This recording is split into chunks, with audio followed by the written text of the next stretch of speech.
ব্যর্থতার ভয় কাটানোর ৫টি উপায়।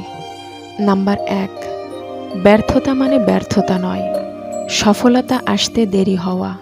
টমাস আলভা এডিসন ১০,০০০ বার ব্যর্থ হয়েও থেমে যাননি। তিনি চেষ্টা চালিয়ে গিয়েছিলেন এবং বৈদ্যুতিক বাতি আবিষ্কার করেছিলেন। তিনি যদি সেদিন থেমে যেতেন, তাহলে আমরা হয়তো আজও অন্ধকারেই থাকতাম। নাম্বার ২, ব্যর্থতা আপনার শিক্ষকের মতো। আপনি যখন ব্যর্থ হন, তখন আপনি নতুন অনেক কিছু শেখেন।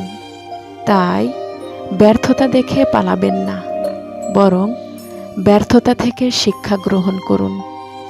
এই শিক্ষাই আপনাকে চূড়ান্ত সফলতা এনে দেবে। নাম্বার ৩, ব্যর্থতাই সাফল্যের পথ দেখায়। আপনি যদি ব্যর্থই না হন, তাহলে জানবেন কি করে যে কিভাবে সফল হতে হয়?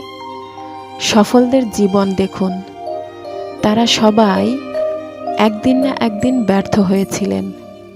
নাম্বার ৪, ভয়কে জয় করুন।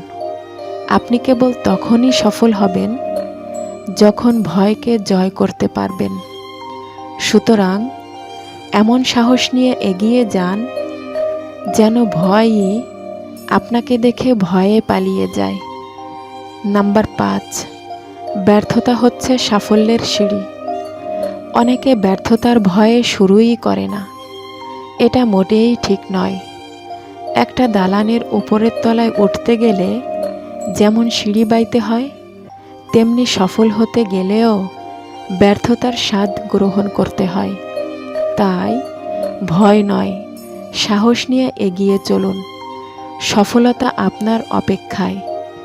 ইংরেজিতে একটা কথা আছে, success belongs to those who dare to achieve it.